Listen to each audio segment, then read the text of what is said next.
बताओ विश्व बैंक का मुख्यालय कहाँ है? चार ऑप्शनल है, जिनेवा, वाशिंगटन, वियना या न्यूयॉर्क। Washington DC. इसकी स्थापना कब हुई मालूम है? 1944। बिल्कुल सही बेटा, बैठ जाओ। तो विश्व बैंक की स्थापना 1944 में हुई और इसका मुख्यालय कहाँ है? Washington DC. अगर हम आपसे पूछते हैं भाई कि डीसी का पूरा नाम क्या है, तो डिस्ट्रिक्ट ऑफ कोलंबिया है ना भाई, तो डिस्ट्रिक्ट ऑफ कोलंबिया। चलो बेटा तुम बताओ कि क्वेश्चन दिया पंचवर्षीय योजनाएं, तो पंचवर्षीय योजनाओं को अंतिम रूप से कौन सी संस्था है जो पारित करती है?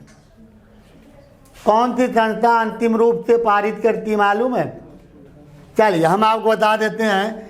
देश के विकास की 3 संस्थाएं हैं। पहला हमारा आ जाता है योजना आयोग। तो योजना आयोग की स्थापना कब हुई भाई? 1950 में। दूसरा आ जाता है वित्त आयोग।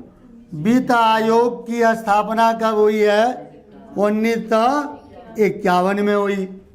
और तीसरा आ जाता है राष्ट्रीय विकास।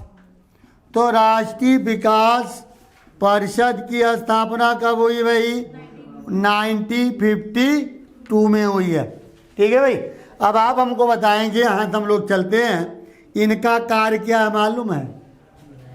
इनका कार्य है पंचवर्षीय योजनाओं बनाना, पंचवर्षीय योजनाओं की रूपरेखा को तैयार करना। अब इनका कार्य आ जाता है कि पंचवर्षीय योजनाओं को अंतिम स्वीकृति देना। यानी पंचवर्षीय योजनाओं को अंतिम स्वीकृति कौन दे रहा है? राष्ट्रीय विकास परिषद दे रहा। इनका कार्य है पैसा लगाना, बजट लगाना। ठीक है, तो सबके अलग अलग कार्य हैं। अब योजना आयोग, राष्ट्रीय विकास परिषद 2 संस्थाएं ऐसी हैं कि जिनका संविधान में उल्लेख नहीं है। ठीक है भाई, इनका संविधान में उल्लेख नहीं है। ये दोनों सलाहकारी संस्था हैं। ठीक है, ये सलाहकारी संस्था है, लेकिन ये जो है ये संवैधानिक है। इसका संविधान में उल्लेख कहाँ मिलता है? अनुच्छेद 280 में मिलता है। तो हमारा प्रश्न क्या था कि पंचवर्षीय योजनाओं को अंतिम स्वीकृति कौन देता है? राष्ट्रीय विकास परिषद देता है। क्लियर हुआ बेटा? चलो बैठ जाओ। चलो भाई पीछे। हाँ, ये बताओ बेटा कि सार्क की स्थापना कब हुई भाई? 1985। कहाँ हुई है? ढाका। ढाका कहाँ पड़ता है? बांग्लादेश की राजधानी बेटा। और इसका अगर हम मुख्यालय की बात करते हैं तो मुख्यालय कहाँ है? काठमांडू। तो मुख्यालय इसका जाएगा काठमांडू। तो मुख्यालय काठमांडू है। ठीक है भाई। काठमांडू। सदस्य देश कितने हैं? हम आपको बता दें, देखिए 8 देश सदस्य हैं। भारत हो गया, बांग्लादेश हो गया, पाकिस्तान हो गया, नेपाल हो गया, अफगानिस्तान हो गया, श्रीलंका हो गया, मालदीव हो गया एंड भूटान हो गया। तो इतने देश, 8 देश इसके सदस्य हैं सार्क के। ठीक, बैठ जाइए। तो सार्क के सदस्य देशों की संख्या 8 है। इसके बाद हम आ जाते हैं लंदन में ईस्ट इंडिया एसोसिएशन। लंदन में ईस्ट इंडिया एसोसिएशन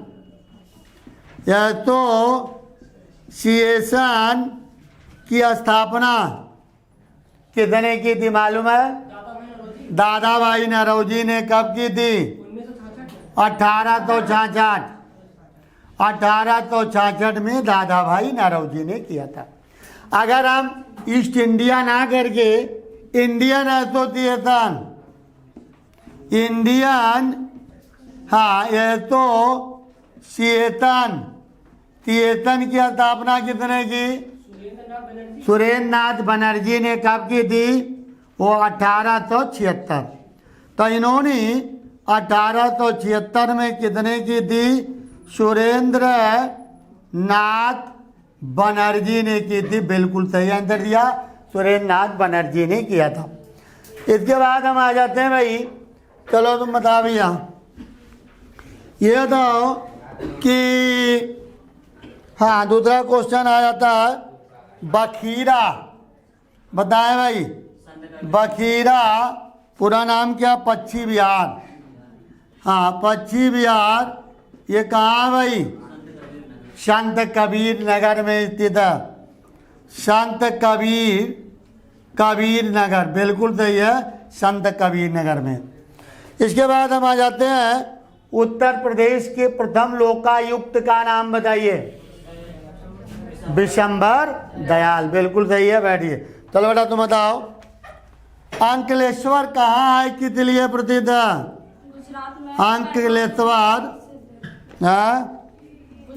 हाँ अंकलेश्वर कहाँ पड़ता है? गुजरात में। किस लिए प्रसिद्ध है? तेल शोधन, पेट्रोलियम के लिए, बिल्कुल सही है, बैठ जाइए। अंकलेश्वर गुजरात में पड़ता है बेटा। इसके बाद आइए क्वेश्चन था, विश्व विरासत दिवस कब मनाते हैं? विश्व विरासत दिवस कब मनाया जाता है बेटा?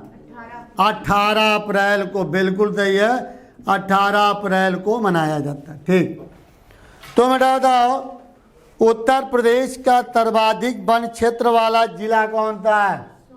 सोनभद्र, बिल्कुल सही है, सोनभद्र। तो सोनभद्र है बेटा। दूसरा प्रश्न हमारा आ जाता है, प्रातः काल शांति की भूमि किसे कहा जाता है?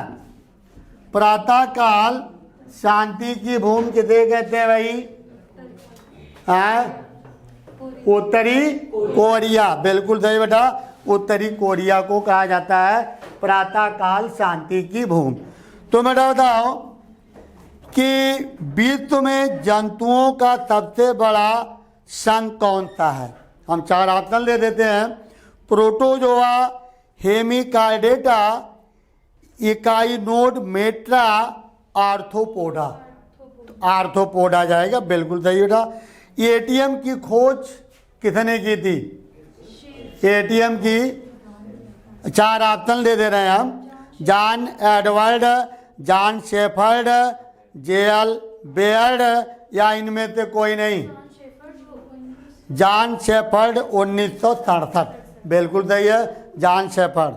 तो बेटा बताओ हमको, नियंत्रक महालेखा परीक्षक, ये जो नियंत्रक महालेखा परीक्षक हैं, इनकी बेटा महालेखा परीक्षक इनकी नियुक्ति कौन करता है बेटा? राष्ट्रपति। ये किस अनुच्छेद में है? 148, बिल्कुल सही बेटा, अनुच्छेद 148 में है, इसकी नियुक्ति करता है भारत का राष्ट्रपति करता, बिल्कुल सही बेटा, बैठ जाओ। भारत एक धर्मनिरपेक्ष राष्ट्र है। हम 4 ऑप्शन दे रहे हैं, उस पर आपको आंसर बताने हैं। भारत एक धर्मनिरपेक्ष राष्ट्र है क्योंकि यह एक समाजवादी देश है। यह सभी धर्मों को एक समान मानता है, लोगों का कोई धर्म नहीं है। तो क्योंकि सभी धर्मों को एक समान माना जाता। राष्ट्रीय राजमार्ग संख्या 3 किसको जोड़ता है? चेन्नई को पुणे से, आगरा को मुंबई से, दिल्ली को कोलकाता से, या इनमें से कोई नहीं? बताइए भाई, किसको जोड़ता है? तो आगरा, देखिए हम सब बता देते हैं, चेन्नई, हम यहाँ उठाते हैं चेन्नई को पुणे, ये संख्या 4 है, नेशनल हाईवे संख्या 4 जोड़ता है। जो हमने आपसे पूछा है संख्या 3, ये आगरा टू मुंबई को जोड़ता है ना भाई? आगरा को मुंबई से जोड़ता है। और संख्या 2 दिल्ली टू, है ना भाई, दिल्ली टू कोलकाता, कोलकाता को जोड़ता है। नेशनल हाईवे संख्या 2 आपके कानपुर से गुजरी है ना। चलिए बैठिए। प्रथम ब्रिटिश वायसराय का नाम बताओ भाई। Lord Canning. किस अधिनियम के तहत बने थे? 1858। तो लॉर्ड कैनिंग 1858 अधिनियम के तहत प्रथम वायसराय बनाए गए थे। क्योंकि हमने आप लोगों को बताया था कि भारतीय शासन अधिनियम 1858 के तहत ईस्ट इंडिया कंपनी के समस्त अधिकार को ब्रिटिश संसद के अधीन कर दिया गया और ब्रिटिश संसद ने किया क्या कि भारत की शासन व्यवस्था को चलाने के लिए 15 सदस्यीय सचिव की नियुक्ति की, जिसे भारत सचिव के नाम से जाना जाता है। और भारत के गवर्नर जनरल के पद को समाप्त करके भारत के वायसराय का पद बनाया गया और लॉर्ड कैनिंग भारत का प्रथम वायसराय बनाया गया था। ठीक है भाई, तो समझ में आ गया भैया सबको। अगले क्वेश्चन में हम बच्चों आ जाते हैं। हाँ भाई, चलिए अगला प्रश्न किसका ना, ये बताइए 1930 में सीवी रमन को नोबेल पुरस्कार दिया गया था। तो नोबेल पुरस्कार किस क्षेत्र में दिया गया था? अर्थशास्त्र के क्षेत्र में। अर्थशास्त्र में दिया गया था, किसी और में दिया गया था? अर्थशास्त्र में नहीं दिया गया था बच्चा। रमन प्रभाव की खोज भौतिकी के क्षेत्र में दिया गया है ना, तो भौतिकी के क्षेत्र में दिया गया था। अगला क्वेश्चन आता है कि जनजाति कार्य मंत्रालय ने जनजाति छात्रों के स्वास्थ्य पर एक संयुक्त पहल किसके साथ की है? ऑप्शन लिया है आयुष मंत्रालय, पर्यावरण मंत्रालय, शिक्षा मंत्रालय या स्वास्थ्य मंत्रालय। आयुष मंत्रालय के साथ इन्होंने समझौता किया। करंट का क्वेश्चन ये भी है, उत्तर प्रदेश में अंतर्राष्ट्रीय पर्यटन एक्सपो का आयोजन कहाँ किया गया है? 4 ऑप्शन ले देते हैं। मेरठ में, ग्रेटर नोएडा में, सिद्धार्थनगर में या आगरा में? ग्रेटर नोएडा बिल्कुल सही है, बैठ जाइए। अब चलो बेटा, हम कुछ राजधानी पूछ रहे हैं, उसको बताते जाओ। ये बताइए अंकारा किसकी राजधानी है? अंकारा तुर्की की, बिल्कुल सही है, तुर्की की राजधानी अंकारा। ठीक। दोहा किसकी राजधानी है? दोहा तो कतर की राजधानी है। हाँ बिल्कुल सही, कतर की दोहा है। ठीक। और बहरीन की राजधानी का है? हाँ, मनामा, बिल्कुल सही है, मनामा। अब बेरूत लेबनान की राजधानी। बैठ जाइए। चलो बेटा, तुम्हें बताना है पल्लवी, लावणी किस भारतीय राज्य का लोक नृत्य है? महाराष्ट्र का, बिल्कुल सही। सरदार वल्लभ भाई पटेल की जो मूर्ति बनी है, जिसको हम लोग बोलते हैं स्टैचू ऑफ यूनिटी, बोलते हैं ना बेटा, किस नदी के तट पे है? नर्मदा नदी। इसकी ऊंचाई कितनी मालूम है? 182 मीटर। तो नर्मदा नदी गुजरात, इसकी ऊंचाई है 182 मीटर। बैठ जाइए। ओजोन दिवस कब मनाया जाता है? ओजोन दिवस कब मनाया जाता है भाई? 16 सितंबर को मनाया जाता है। 16 सितंबर को ओजोन दिवस मनाते हैं, बिल्कुल सही है। My passage from India, my passage from India के लेखक कौन है? इस्माइल मार्चेंट, बिल्कुल सही बेटा, इस्माइल मार्चेंट। तो बेटा बताओ मैरी कॉम, मैरी कॉम जो इनका संबंध किससे बेटा? बॉक्सिंग से। किस राज्य की रहने वाली है मैरी कॉम? आप लोग बोलिए नहीं भाई, हाँ बोलिए। ये मणिपुर की है बेटा, मणिपुर की है, बिल्कुल सही है, मणिपुर की रहने वाली है। अच्छा बेटा बताओ कि भारत का सबसे बड़ा गैलेटरी अवार्ड परमवीर चक्र। तो गैलेटरी अवार्ड बेटा होता है परमवीर चक्र, ये कब शुरू किया गया है?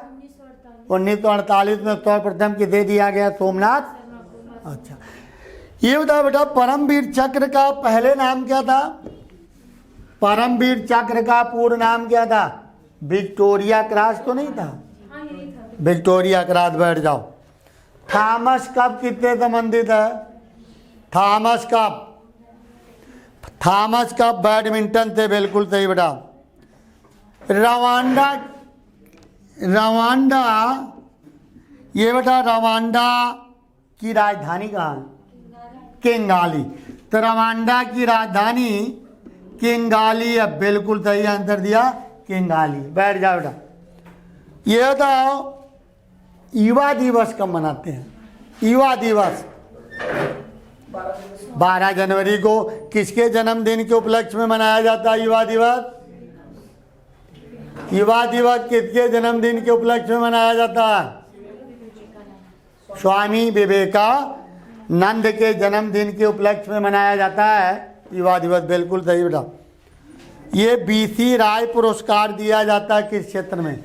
1962 में शुरू किया गया था बीसी राय पुरस्कार। किस क्षेत्र में दिया जाता है? बोलिए भाई। बीसी राय पुरस्कार चिकित्सा के क्षेत्र में। बिल्कुल सही है भाई। चलिए चलो भाई पीछे बताइए। नाजीवाद, तो नाजीवाद के संस्थापक कौन है? हिटलर। ये हिटलर कहाँ के रहने वाले थे? जर्मनी के तानाशाह शासक हिटलर थे। बिल्कुल सही बेटा। दूसरा दिया है खुदाई खिदमतगार। तो खुदाई खिदमतगार के संस्थापक कौन है भाई? खान अबुल गफार खान। खुदाई खिदमतगार का दूसरा नाम क्या है? कह भेजे घड़ी देखो, बोलो भाई। दूसरा नाम लाल कुर्ती आंदोलन। तो खुदाई खिदमतगार को लाल कुर्ती आंदोलन के नाम से। बिल्कुल सही भाई। ये बताइए दल बदल विधेयक कब पास किया गया? कौन सा संशोधन था और किस अनुसूची में रखा गया? 52 संशोधन। ये हुआ कब था? 1985 में। उस समय भारत के प्रधानमंत्री कौन थे? राजीव गांधी। किस अनुसूची में रखा गया? 10वीं अनुसूची में रखा गया। बिल्कुल सही भाई। ये था ये दादा साहब फाल्के पुरस्कार। तो दादा साहब फाल्के पुरस्कार 1969 ये फिल्म के क्षेत्र में दिया जाता है। अच्छा ये बताइए कि भारतीय सिनेमा का जनक किसे कहा जाता है? अच्छा दादा साहब फाल्के पुरस्कार सर्वप्रथम किसे दिया गया? देविका रानी को दिया गया। बिल्कुल सही भाई। सही है ना भाई। चलिए नेक्स्ट क्वेश्चन उठाते हैं। हाँ, पूर्व का स्कॉटलैंड किसे कहा जाता है? बैठ जाइए। चलो बेटा तुम बताओ। पूर्व का स्कॉटलैंड शिलोंग को कहा जाता है। जरा हमको आप ये बता दीजिए, हम डायग्राम बना देते हैं। ये हाँ पूरब पश्चिम उत्तर दक्षिण। तो इसकी दूरी कितने किलोमीटर है उत्तर से दक्षिण की? तो 32-14 ना। अब पूरब पश्चिम से 29-33 है। बिल्कुल सही है। अब 4 बता दो उत्तरी छोर कहाँ लगाता है? हाँ उत्तरी बिंदु आ जाता है इंदिरा काल। ये कश्मीर में पड़ता है। और दक्षिणी बिंदु आ जाता है इंदिरा काल। ये अंडमान निकोबार में है। निकोबार और पूर्वी छोर आ जाता। बैठ जाओ बेटा। किवथू अरुणाचल प्रदेश में आ जाता है। पश्चिमी में गोरमोता, गोरमोता ये आपका आ जाता है गुजरात प्रांत। ये चारों दिशाओं में इसका फैलाव है। ठीक है भाई, तो चलिए फिर रोकते हैं क्लास, है ना। हाँ, फिर आगे कल मिलते हैं फिर।